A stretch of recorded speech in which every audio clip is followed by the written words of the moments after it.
Hello, guys, and welcome to the brand new episode of The Film Angle. My name is Kris. And I'm Alex. We had a kind of a promise last week that we would come into this episode with movies to talk about this time. It was a little bit short last time that you and I met, but this time we saw a lot of stuff that came out in the cinemas.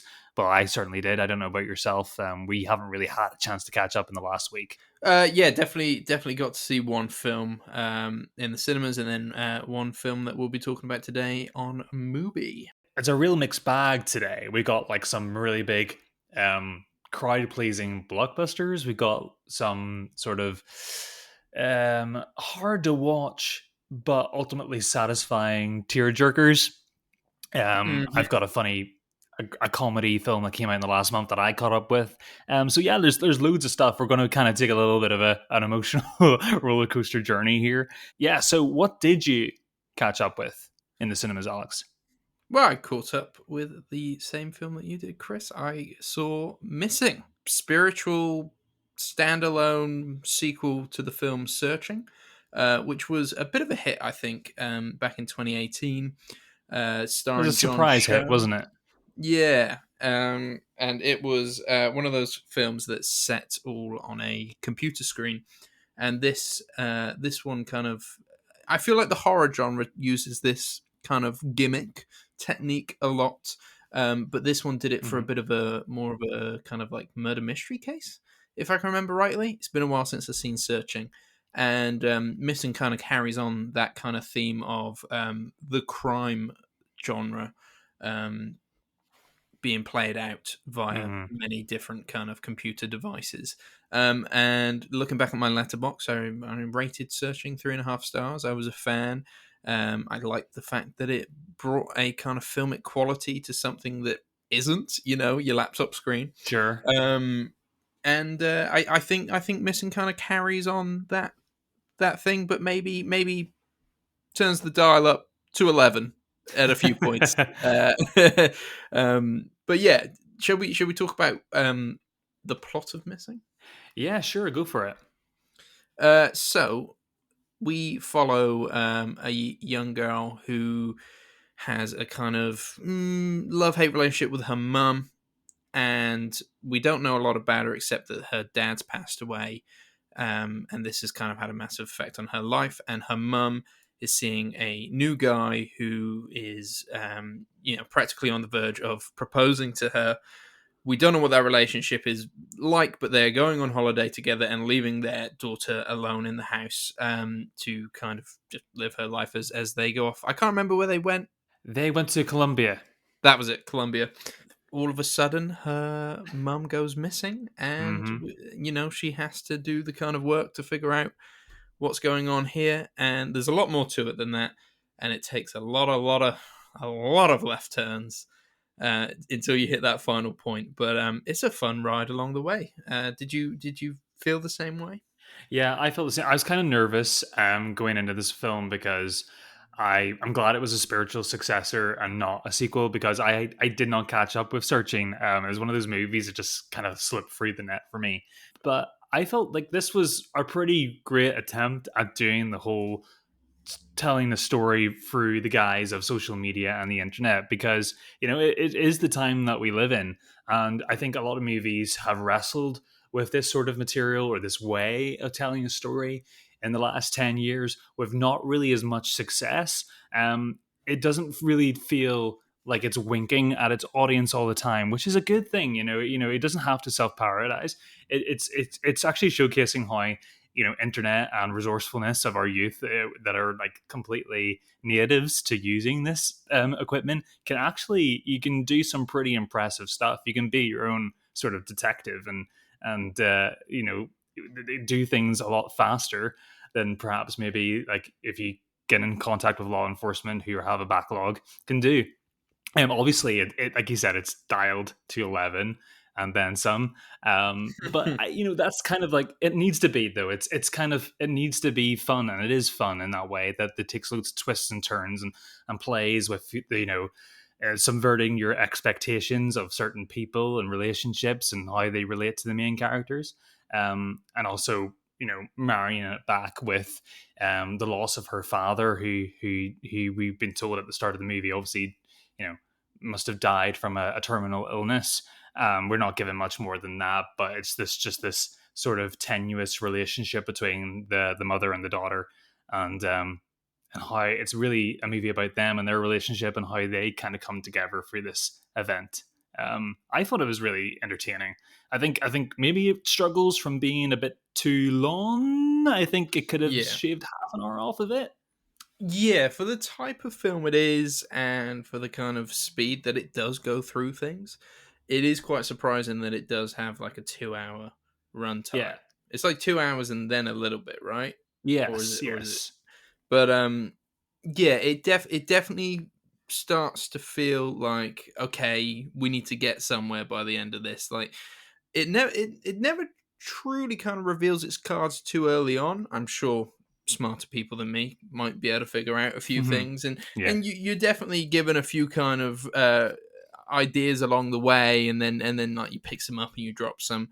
But yeah, I mean, it is for a, a crime film. It is a fun film. There's no Mhm. doubt. You're having a Yeah. lot of fun with this, and you're figuring out the mystery, and And it's funny it's as well at times. it is funny at times. It really is. And yeah, it's great. Really liked Storm Reed in this, who's our kind of teenage protagonist. Yeah. She's been popping up in quite a few things recently. I remember her from what was the Ava DuVernay film that she did for Disney? Was it A Wrinkle in Time? I A remember Wrinkle that. in Yeah. Time. That was it. Yeah, I remember her being the main character in Wrinkle in Time, and then she's been popping up in like The Last of Us. Yes. She did Suicide Squad. She was Idris Elba's daughter in that. Hmm. Yeah, And she's then really good, and she's very, very perky and very. She's got a bit of attitude, but in a really likable way. Plus, she has some amazing hair yeah, that helps yeah, too. there is that. There is that. But yeah, considering the screen, our camera is on her face practically the whole time. Mm. She does a really good job of kind of conveying the kind of drama that's unfolding before her.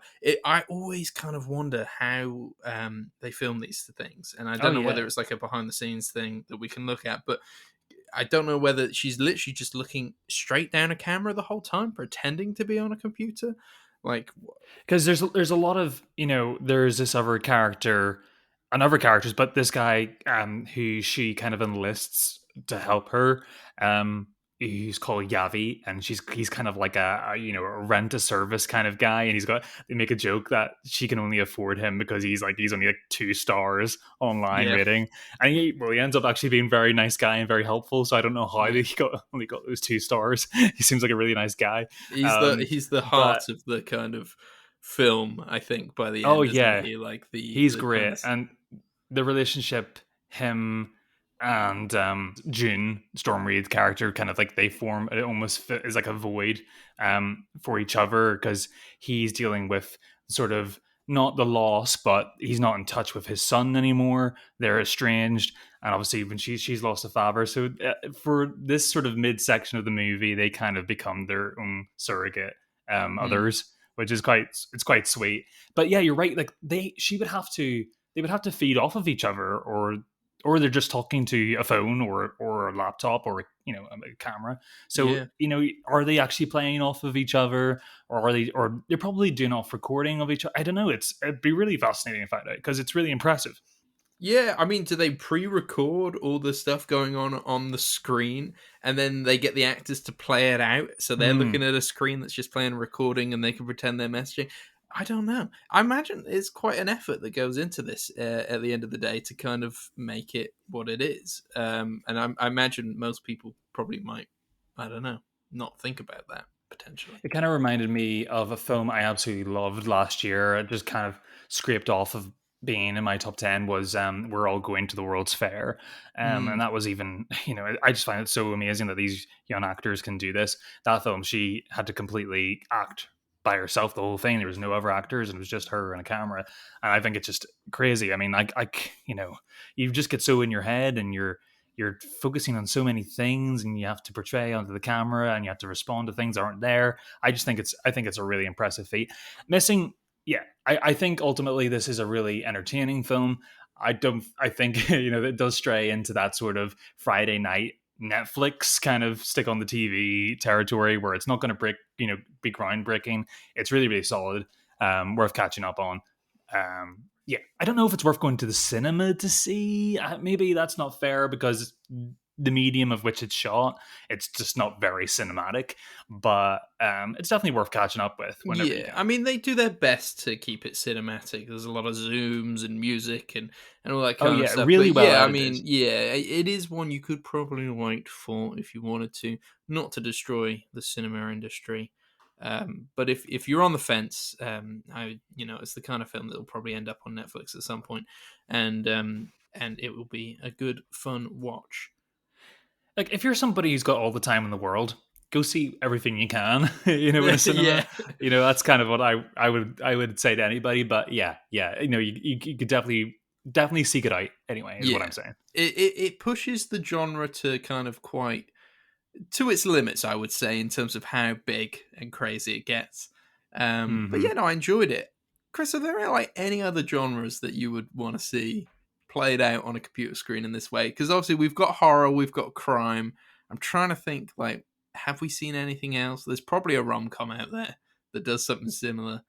You want to see an Yeah, action film set on a computer screen? Do you think there's a way? I mean, really at the minute it does seem to be reserved for both horror and this sort of thriller genre. But I think you really, from seeing small glimpses of it in Missing, I think you could do just a full blown comedy. Hmm. Through this sort of lens. I think we got a little bit of that from Bodies, Bodies, Bodies last year, where we get a little bit of that interplay. I Hmm. think you could definitely do a full blown comedy. Because some of the moments in here, because a lot of the jokes are visual and they're very, people who interact with those social media platforms or the devices that these characters are using will understand the frustration and hilarity that comes out of some of these situations. It just stops the movie in its tracks for a second, gives a quick little laugh, and then we're off going again. So I think, yeah, that's something I could definitely see being done. Yeah, some kind of like influencer comedy, social Sure. commentary kind of film that kind of pokes fun a bit, but is also yeah, I can see it. I can see it. That's missing. As we said, guys, you can catch up with it in cinemas at the minute. It's still running as time of this recording. But we're really gonna be shifting tones pretty dramatically here. Yeah. Um, it almost seems wrong. No, we caught up with Oscar-nominated film Close, which is a film by Lucas Dont, a Belgian filmmaker. This was a really, really, this did really, really well in Cannes. And after watching this, I'm so glad that you caught up with it, Alex, and you let me know that you had seen it because this it really urged me to catch up with this film because boy, is it devastating. Yeah. So it kind of dropped on Mubi a few days ago for us, and then probably like I don't know a week ago by the time, or a week and a bit ago by the time this podcast releases. But I remember I just watched the trailer, and I was like, that looks interesting, like this kind of childhood exploration of masculinity and childhood pressures with a mix of coming of age and all that kind of stuff. And I thought, yeah, that looks like it could be interesting. I'd seen people say it was pretty heavy going. I thought, okay, yeah, with the themes that would make sense. But yeah, I mean, this film really does get going. And I would like to preface now by saying we are going to talk about something that happens. I think it happens relatively early on, but it might be a midpoint kind of spoiler. Um, you Hmm. can watch the film knowing this, and for some people, that might actually be easier. Chris and I went in not knowing this. So if you're desperate to not know, then skip ahead. Uh, Yeah. if you're happy to move on and find this out, then continue listening with us. But it's also worth saying that we're about to deal with some pretty heavy themes. So Hmm. if you're not in the headspace for that, might be worth moving on as well. So we have our 13-year-olds, Leo and Remy, who have been incredibly close, especially over what seems like a summer holiday period. Leo, it doesn't seem like he's left Remy's house. He sleeps there every night. They sleep in the same bed. They are just the best of friends. When they go to school, this kind of relationship continues, but the closeness of their relationship is not it's not gone missing from their peers. And their kind of sexuality is questioned as to whether it's more than just a friendship, which even you as a viewer are questioning at the same time. There is definitely Sure. more than just friendship here. There's affection and stuff like that, but they are young, so there's that. And this idea, this idea that they are gay or in a relationship affects one of them more than the other, as Leo kind of pushes against this kind of idea that him and Remy are more than best friends, and that creates a rift between them. And this rift takes pretty disastrous. It goes to pretty disastrous places, and this is where I was completely, my world was completely rocked whilst watching this film, as Mm. I realized it's a completely different film to what you're expecting. As in the midpoint, we find out that Remy has taken his own life, due to we assume due to the fact Yeah. of this kind of rift between him and Leo, as Leo's pushed him away from this very close friendship that they had. And I don't think I had a dry eye throughout the rest of the film. I don't know about you, but that was it. I was gone. Yeah, I don't blame you. I think once it leaves you in that moment of just despair, it just you just carry on feeling like that the whole way through. I think that it carries over that level of intensity and that sense of loss, that real raw loss, throughout the whole entire film. I think there's so many things that make this film work so well. And from the get go, I think it's beautiful to look at. It's so Oh yeah. delicate. I think the thing that shocks Leo whenever he goes to school and he is confronted with what apparently is his sexuality and his relationship with Remy is that I think up until that point before he started school, it wasn't really a question. It wasn't really something that they were had to deal with. It was Mm, just something that was part of their relationship as friends. And once that was recognized, through peers at school, like openly asking, like, you guys are really close. Like, are you guys gay? That's sort of like, oh, suddenly there's a hint of shame that Leo didn't know he should be feeling. yeah. And it's horrible for Remy to be on the other end of that, where he seems to be a lot more, assumingly a lot more secure in that relationship. But for Leo, it's confusing for a kid that age. It's just completely shining a spotlight on somebody who didn't know that there was apparently um, something they were doing differently to everybody else. Yeah. No, I think that's really well put. And you do think that the film is going to be this kind of look at masculinity within a school setting. And then when it takes that turn and it basically involves Remy's family more into the plot, it becomes a film about kind of grief and Mm, regret, and just coming to terms with the fact that you might have played a part potentially in the overall kind of thought process of a young person who's taken their own life. And yeah. it's really bloody difficult to watch at times, and it is a tearjerker, absolutely. And it knows it is. I think in that second half, I think I've the criticisms I've seen kind of thrown at it, that it's overly emotionally manipulative, Oh, no, um, disagree which completely. yeah, I do disagree. But at the same time, like, I understand why you might think that, and I mean, there's no doubt that it's a film dealing with suicide and grief, so of course it's going to be sad. It is going to be manipulative. Every scene from that point on, where Remy has taken his own life, is a scene which is just utterly heartbreaking, and it's a tricky watch. It's a tricky watch, but it's masterfully done, I think, and I think it really brings everything to a nice close, where there's some form of kind of like come to terms with it. There's a form of redemption for Leo, along with kind of Remy's mum, who is absolutely brilliant, by the way. Like, actually, both of them are. They're the standout. They're the standout actors and actresses of the film. Hmm. So. And first timer for the guy playing Leo, Eden Oh, yeah. Dembreen. I'm not sure how to pronounce his second name, but as far as I can tell, it's the first time for him. And man, what a find! Like he is his first of all, his features are incredible. His eyes, man, like Yeah. Yeah. they cut He has through a the very, screen. very innocent look to him. Yeah. It does, but it's like it's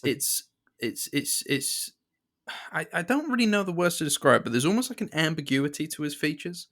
Yeah. There's boyishness, but there's also like a femininity to it, and Yeah. like because of this and these big kind of green eyes that he has, you never like you're constantly searching to figure out what he's thinking, and I think he really relays this fact of like he's so confused. He really doesn't know how to play this whole thing, and obviously feelings regret for the loss of his friend who he pushed away, but not really knowing how to deal with that because he's still under the pressures of kind of how does he conform to the kind of idea that he doesn't care that much because it was just his friend kind of thing, and it's tricky. It's very tricky. Yeah, I'm really glad you appreciated that performance of from Eden De Bruyne as Leo. I think he's one of those performers that I actually, when I was watching the film, every 10 minutes, I just find myself thinking, "Wow, this, and maybe that's like that could be a bad thing. Maybe you think that's over acting, or that's something that's very obvious. It's just the fact that he's just so natural.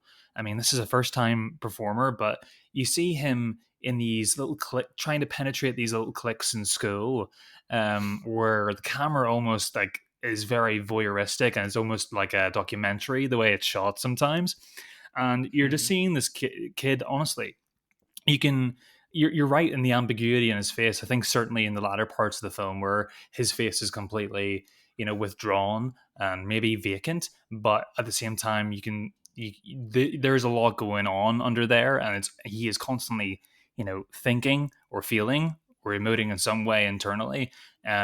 It's really intelligent performance from someone so young. I saw, you can see parts of yourself as a child in him. The way he tries to, the concept of masculinity is, I don't think it is dropped in the film. I think even though when the second half is dealing with the terrible grief, there is still a part of Leo who he is kind of manifested into somebody else a little bit too. He has kind of become the thing he Hmm. was forcing himself to in many ways. He is trying so hard to normalize himself, into this sort of, not jocks because they're only kids, but like this sort of hockey group that he attends to. The movie kind of splits the film up by cutting to these scenes where he's persevering, trying to match the other kids, or and also deal with his own grief.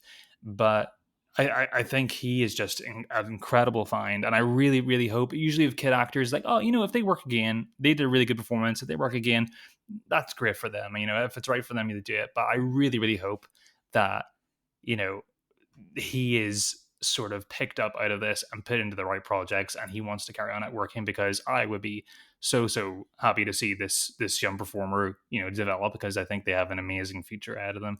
And how often do you say that from a child performance? Yeah, Yeah. it's incredible. Yeah, I'm happy if he wants to be Lucas Dont's kind of collaborator from now on. I'd put him in everything. He's brilliant.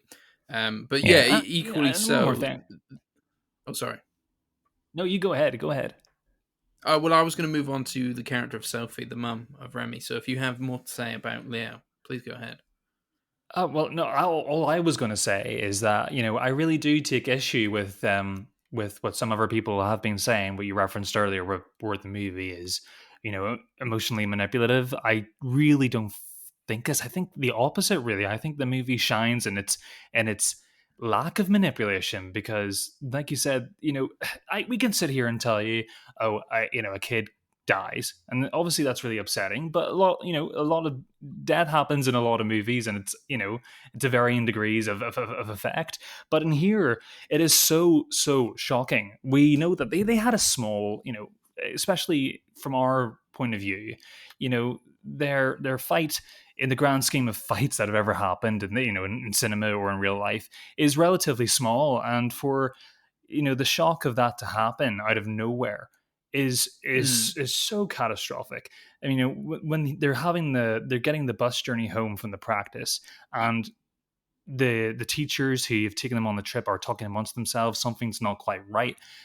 We see a flood of parents are walking towards the school. It's this really bizarre event, and we, like you do in real life, when something really bad like this happens, you have that sense of dread.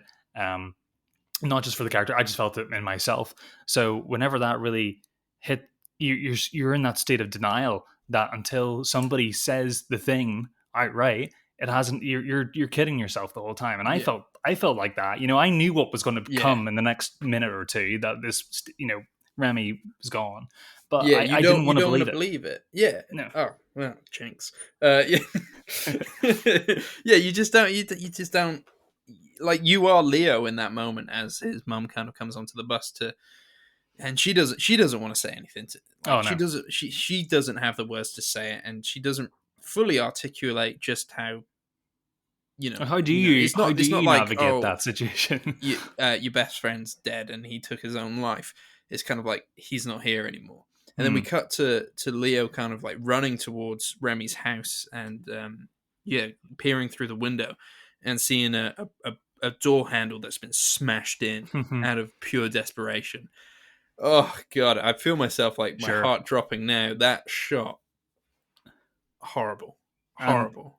And I know you were going to lean into talking about the mother, Sophie, played by Emily DeQuinn. I think she is incredible.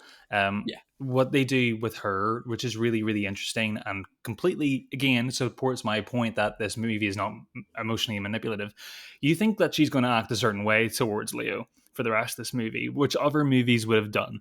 And mm, she doesn't. She treats him as kind as a mother who has yeah, lost a child could do, and it's that is even more heartbreaking than her screaming at him, and yeah. and And she knows something's gone on between them. She of doesn't course know she is. exactly, and she knows that this has potentially played a part. And obviously, suicide is bigger than just moments. So there would have been a lot more going on with Remy, but obviously this Yes, kind of relationship played probably a pretty big part in this, and she doesn't want to shame Leo for this, but she does want to know. But she lets Leo kind of articulate it in his own time, and yeah, I've it's quite the performance, because there's a sadness, but there's an understanding, and it is very mhm. layered. There's a And strength in her. the relationship between her and Leo, as it develops over the film, is one of the highlights of the whole thing. Hmm. And that's really where the kind of emotion ties between those two. Because I think after we find out about Remy, that's it. Leo's parents are out the picture. They deliver the news, and they're kind of out the picture after that. It really is a film about him and Sophie. So yeah, no, I just, absolutely emotionally exhausted by Yeah, this no, film. no, similar to me. But yeah, I think we're firmly speaking here. I think it's two thumbs up from both of us, right? Oh yeah, I mean, I understand that not everybody wants to watch a film about a dead kid. So I uh, think I think you'll be rewarded for it, though. I do, and I think it's so delicately and sensitively told that it's worth seeing.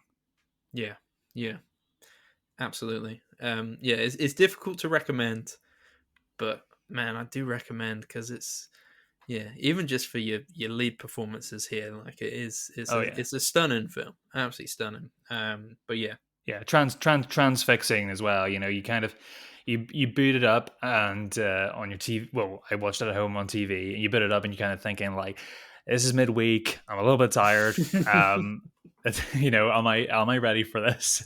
And then 10 minutes in, it just really casts a spell on you, and that's solely down to the magic of the filmmaking, how well paced this is, and of course, as we've mentioned many times, the incredible performances. A real sort of overlooked film of last year. I saw it on a Saturday night. Don't know what's wrong with me. But again, I didn't know what kind of film I was going in for. Had I known, maybe not a Saturday night film. I thought it was going to be like Call Me By Your Name vibes. No, those are different vibes. I I mean, thought it was gonna be, that's devastating in its own way. it is, it is. I don't mind that, but this was devastating and then some. Mm, I was ready for Belgian Call Me By Your Name, and instead, I was just an absolute emotional mess by the end of it. But like you said, yeah. rewarding, a Well, rewarding film. I just hope everybody who has heard our discussion on this has already seen it and heeded our advice at the beginning, because I do think that's how the movie's going to work way better for you if if you've had that clean break from it. I went into it with, I didn't even read the synopsis. I just I've seen the poster, I've seen some stills from the film, and I knew that it was pretty high regarded in the award circuit. So I just kind of went in clean, and I think I was hit like a tidal wave. Because of it. So yeah, Yeah, that's my but that recommendation. I think with the subject matter, that's not maybe everybody's best way to go in. Yeah, So of I course. think no, Yes. I'm not saying that you shouldn't go in. I'm just saying like heed our advice if you can. But if you've come this far, I don't think knowing this matters. If anything, you'll be slightly more prepared emotionally for what you're Hmm. about to watch. Sure. Yeah, no, it's that effective. Slightly. Exactly.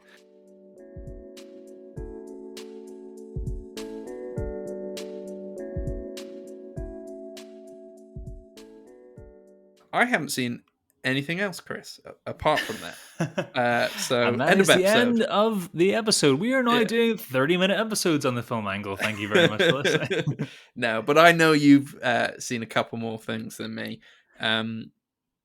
Yes, Let us know what you've been watching, buddy. I've been watching more lighthearted fare. I actually finished Unclosed. I watched some lighthearted films last year. Last week. Ooh. Oh, it's the wine. Um, Ooh. so I caught up with a film that I was really excited about. I saw the trailers months ago, even before Christmas, and it kind of was a movie that I was so surprised. It just came out and everybody fell in love with it, and so I needed to catch up with it. And it was Rye Lane, which is a sort of London rom com about two young people who are they're emotionally suffering from recent breakups, and they connect when Yas, played by Vivian Opera, meets Dom, who's played by David Johnson, who is crying his eyes out in a bathroom toilet, in an art gallery that he's supporting his friend at, and she takes to him, and they take to each other, and they kind of become each other's friends and confidants and share in their feelings and relationships. And it's kind of like a London comedy Richard Curtis version of a Richard Linklater Before Sunrise sort of story. So Ooh. it's all shot in one day. Ooh, um that's the selling line right there. that's a That got selling me. line right I'm there. in now. All right, I'll watch it. I think what the selling point of this movie is that it is its own thing. Like, I haven't seen a movie that looks like this. The whole film it seems to be shot on this sort of wide fisheye lens, that really kind of it works really, really well with the hip hop sort of tone of the film, with all the vibrant colors and the sort of deep, rich Jamaican sort of ancestry that is in that sort of part of East London, as these characters navigate around these amazing sort of backdrops and these cafes, these restaurants, these nightclubs, Hmm. karaoke bars, weird relatives, barbecue parties. There's all of that sort of stuff going on, and what really comes through is the humor. You know, sitting at home, you kind of like, when I'm in the cinema, when I watch a comedy movie, I find myself laughing a little bit more because you're just sort of in that mode. You're in an infectious environment. At home, you might get a couple of chuckles out of me. I had, every at least 5 minutes, I was laugh out loud laughing in my chair. It's so fresh and so zippy, and it's sort of showcasing of these moments. Dom and Yas have really really good chemistry with each other, and they bounce off really really well. I think I remember Vivian Yas from Teen Spirit. Do you remember that movie? But it's really cool to see Okay. her pop up again here. I think she's a really, really big talent, and she's just oozes this confidence on screen. We have like we have funny cameos from like Levi Roots. We've got even Colin Firth shows up. Oh wow. I've seen Levi Roots in real life. Have you? I went to I can't remember what it was. It was he was doing like a Q&A with somebody. It was like a business thing. Might have been a podcast or a video series or something, but the interviewer owned something and then she interviewed Levi Roots. It was all part of my previous job. We went on this kind of trip. I don't know. It was good fun. He seems like a Oh, that's cool really guy. cool. Yeah, he shows up. I mean, he's a very small, like it's a Stan Lee type cameo. Colin Firth makes a cameo as a food vendor, which was completely left field. I did not expect coming up. That was Brilliant. a lot of fun. But yeah, I think anybody's going to enjoy this, man. I think it's 80 minutes. It's really really zippy, fast paced, really really creative in its visuals, and it's really rare that you see a comedy that really go out of its way to be as much of a chocolate box of visuals and color as it is in the comedy department. And I think that's where this movie does so well. It's definitely worth going out your way of seeing. I think it's a great date night movie for sure.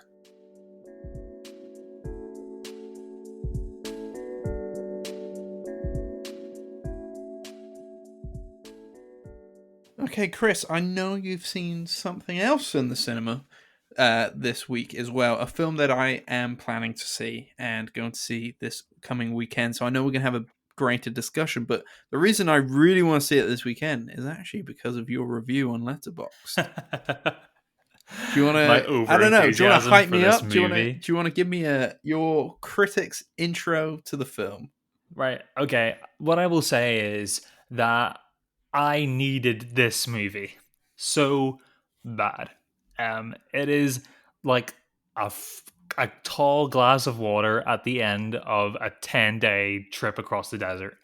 It is just, it is completely everything you would want from this type of movie.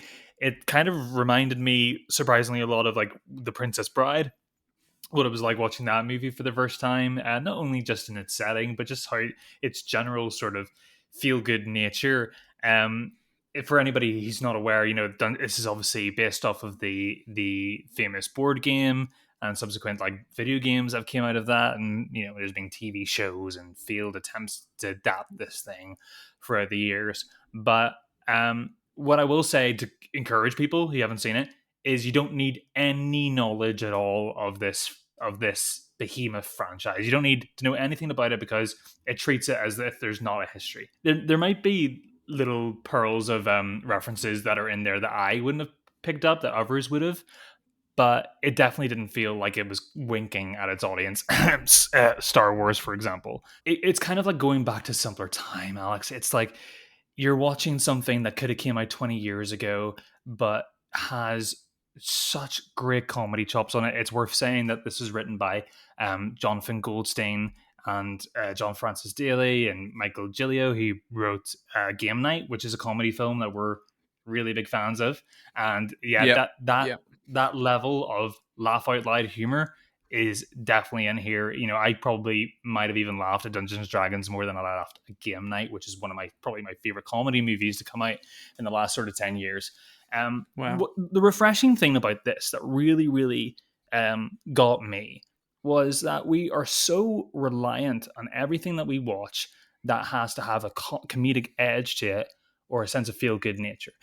We are so reliant on everything parodying or referencing or taking a jab at modern times, even if it's in a different context that's not, present day, we have to relay to our own issues going on in our world. It's great to watch a movie that forgets all of that stuff and is just funny and doesn't rely on any modernisms. This movie could have had the same exact jokes and the same exact script 20 years ago, and have been, an instant classic. That's what really shines, and that's it's so refreshing. It's kind of a nostalgia trip. And the other thing that really comes out of this, Alex, is that you're watching a group of actors and a group of characters that you really, really want to see do well, and you really fall in love with every single one of them. They all get their chance to shine. They come together as a group that is so incredibly likable. You get the Chris Pine brings over his Captain Kirk energy here. He's kind of the linchpin of this whole group. Michelle Rodriguez does is at her funniest. I've never seen her this funny. I've always been a fan of her, but she carries over that stoic, sort of James Cameron energy that she kind of has in other movies over to this again. And the banter play between all of them is great. Hugh Grant is doing his Paddington 2 performance again, which isn't a bad thing either. There's so much to like in this. Again, I just wanted to share my enthusiasm because I know you're going to go out of your way to catch up with this, Alex. And not getting too much into the plot because I'm sure we'll discuss it next time. And I'm Yeah. nervous. I hope you really enjoy it. But for me, it was just so refreshing to see something so nice and easy that went down so well. Amidst watching pretty hefty movies lately, so it was really, really Yes. nice. Yeah. I mean, I'm not sure if it will be the next film I watch, and the last film I watched was Close. But if it is, then I think it's going to be uh, a different beast. Yeah, yeah. Yeah, it would be like going to some sort of like memorial museum and then going to a water park afterwards. It's like it's chalk and cheese that way. Um, Yeah. no, you don't need. I think anyone could enjoy this film. I think it's kind of evident because I think the response to it largely, from what I've seen online from both audiences Yeah. and critics, has been really positive and was kind of Yeah. the thing that got me excited about this thing initially when I went to go see it. It's just really stunningly done. It's one of those, when you watch a trailer and you're like, okay, all the laughs are in here. I'm going to see those just sort of like all those funny moments are going to come up again in the film, but it actually leaves all the good stuff for the movie. And afterwards, I was kind of recalling some of the jokes when I was, me and Lauren were kind of traveling back in the car on the way home. But and then I find myself actually there were so many good nuggets and so many little gems of humor and just sweet moments in there that I kind of actually forgot half of the movie, which is so good because I get to go back and enjoy that all again. The movie's just filled to the brim of great stuff. Nice. Well, I'm definitely excited for it. I'm very intrigued. I mean, the trailer seems to have played for at least 3 or 4 months in the cinema. I feel like I'd seen it so many times Yeah, that I and I'm doesn't not do a justice. Dungeons and Dragons player. I never had a friendship group that was kind of into it until later in my life, and then I just never found the time. I feel like it's It's an probably something that investment. yeah, I feel like it's something I probably would have loved to do. So I do regret that I've never kind of played it. But yeah, I'm intrigued to see it. Originally, I was kind of on the fence of going to see it in the cinema. I wanted to see it, but I was just like, I'll probably wait till it comes out on streaming. But yeah, no, you've got me excited, Chris. You've got me excited. I will be catching Dungeons and Dragons this weekend, and we'll be chatting about it. Dungeons and Dragons Honor Among Thieves, and we'll be chatting about it on the next episode for sure. So you have that to look forward to, everyone. Good stuff. And are we haven't got a BFI movie again to talk about this week. Yep. Because we've been really, really struggling to find the time for our next one, which is a Yep. bit of a monster. Yeah, this is the shorter of the three monsters that are next in our blind spots.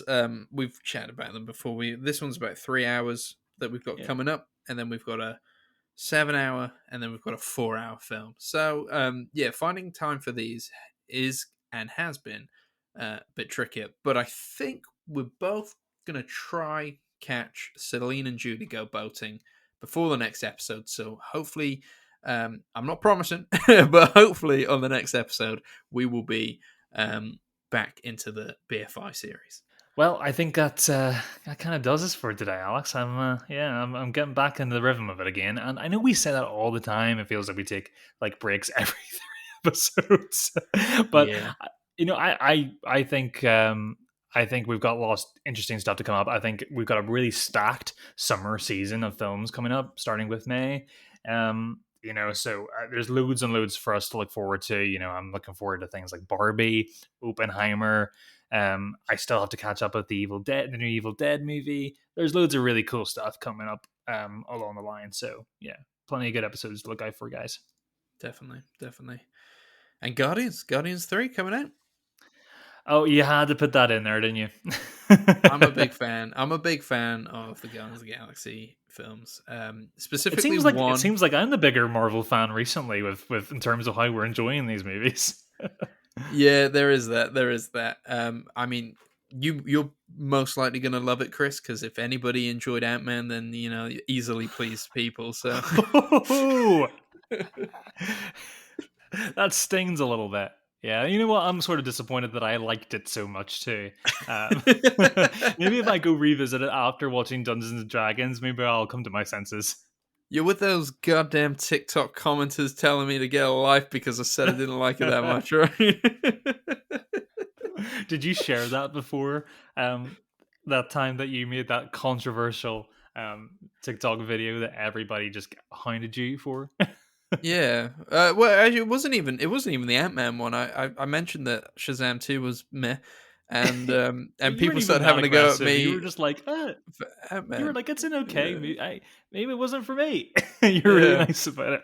I don't know. Actually, there were some comments on the Ant-Man one. I can't remember exactly. Nobody told me to trim my beard. I don't want to give that guy any time, but come on. Yeah, that one cut a bit deep, didn't I trimmed my beard immediately. Yeah. Well, I think that about does it for today's episode. Yeah, make sure to tune in next week where we'll have lots more to talk about in terms of movies, and hopefully the BFI list will make a return. Again, yeah, it's a big commitment, but we're committed to the end, aren't we, Alex? Yeah. So as always, please make sure to rate, like, and subscribe, and follow us on Instagram. You Yep. can also listen to us. You can also follow us on TikTok as well.